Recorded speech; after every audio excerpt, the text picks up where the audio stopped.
AFTV, we're down there for the kit launch today, but also happening at the kit launch there's been a little protest going on here saying Kroenke out. Turkish, I know that you've been involved in getting this organised. Tell us, what's this all about? First and foremost, I'm trying, Rob, do you know what I mean? This club is in a dire situation right now, and it's about us fans now. Look, I've got a little platform now, so I'm trying to do what I can do to send a message across that the club is not being run right. That's the first and foremost, like the reality of the situation. That's why we're here. It's not about stopping people buying the kits. Listen, Adidas have paid Arsenal already, like you mentioned in your podcast. They've been paid. It's just about raising awareness today. We haven't gone around causing a bag of noise. Yes, the turnout hasn't been as good as I hoped it would be.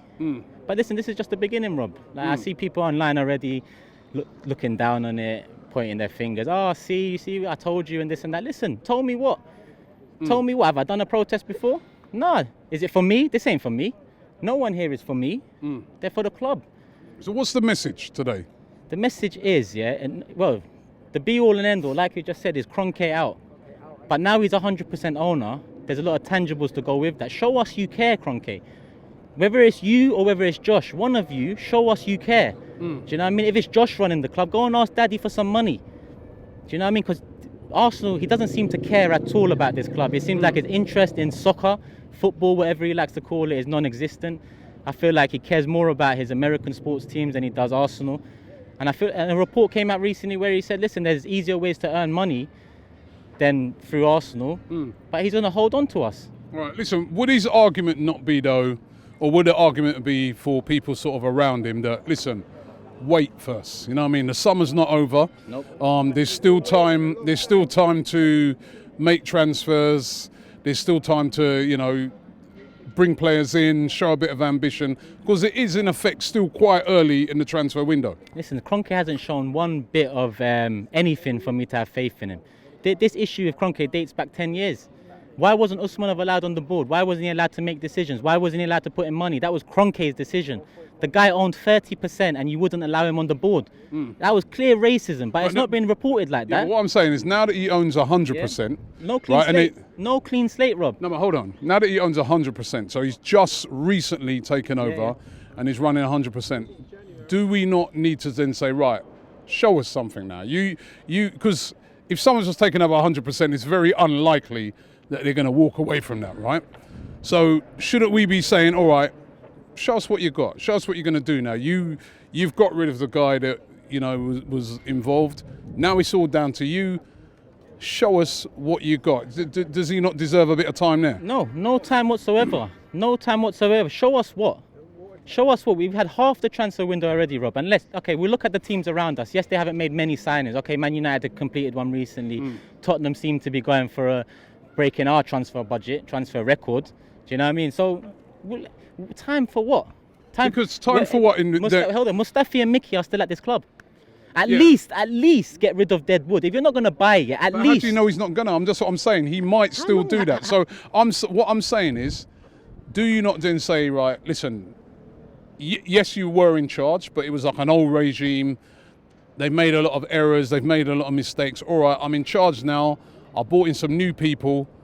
Give me a chance. Let me show you what I can do. Or for you, is it just like, listen, you need just clean break, off you go? Look at Sven Mislintat.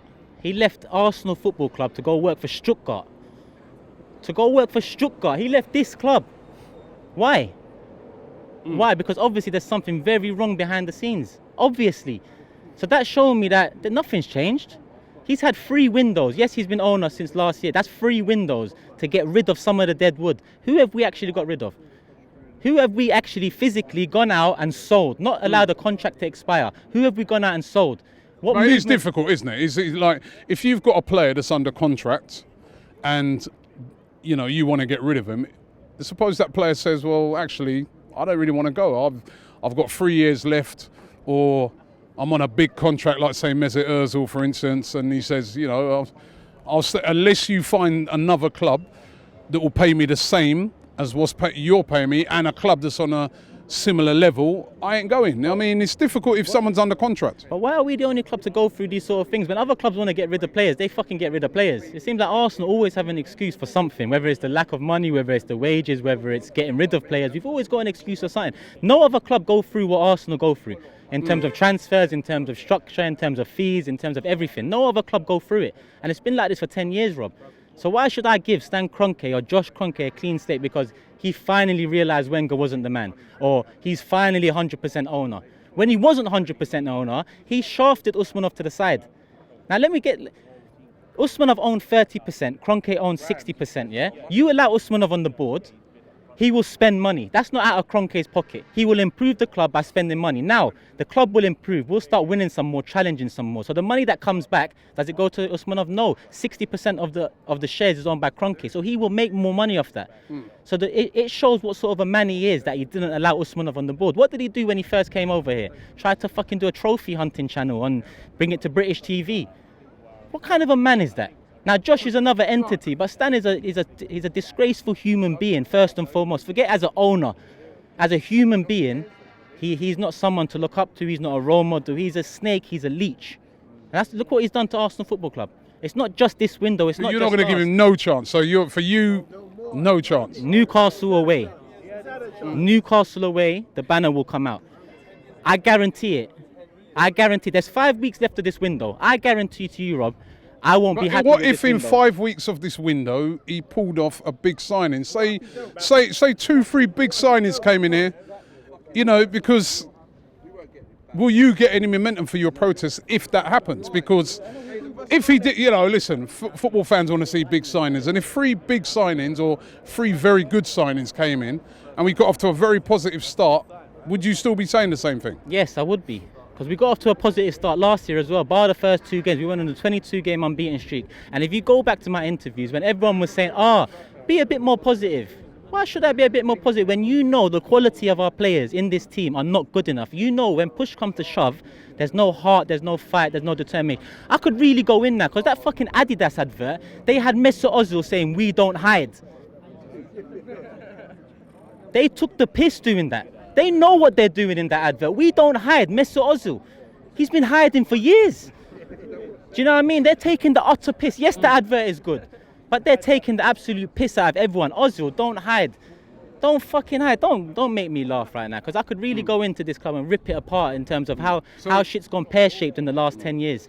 So finally, you're saying you've got more stuff planned like this, or is this just to sort of send out a message and you're going to observe, or you've got more protests planned? More stuff planned. Listen, first and foremost, I want to say, because I've got a lot of Twitter messages saying, see, it hasn't worked out as you...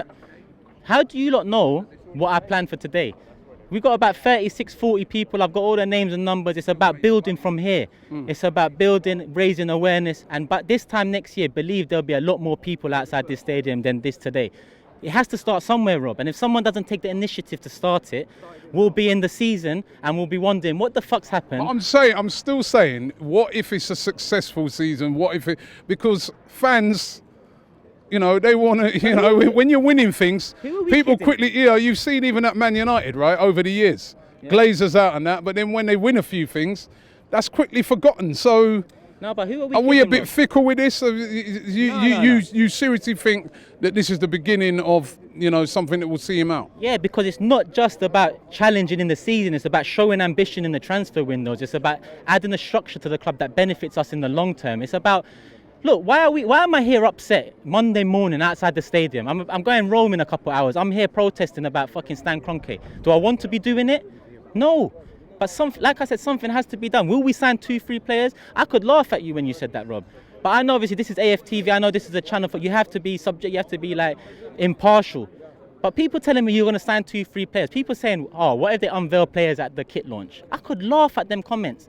Because how many years have we got to get slapped in the face before we turn around and say, hold on right now. We are actually mugs. And that's what we are. Kroenke looks at us as mugs. I know I feel like a mug supporting this team. I feel like a mug paying 1,400 for my season ticket last month. But if push comes to shove this season and we build on this, empty seats will help. Because visually, When you're watching games, when you see empty seats, that's what helped get Wenger out. This is going to be a long process. It's going to be a lot more difficult than moving on from Wenger, because Stan Kroenke is 100% owner now. But that doesn't mean I sit down and accept it. That doesn't mean I hand in my season ticket and allow another tourist or another guy with no heart to go and collect the season ticket and come there and just sit down like it's an opera house and watch the football. I love this club, Rob. I love this club. And if I stop, if the love gets drained out of me, then that's it. What's left? Okay. All right, well, listen, I want to ask people who are watching this video, what do you think? Do you think these protests are right, or do you think they're wrong? Give us your comments. Are you backing these guys? Let us know. This is the protest that's going down here today about Stan Kroenke.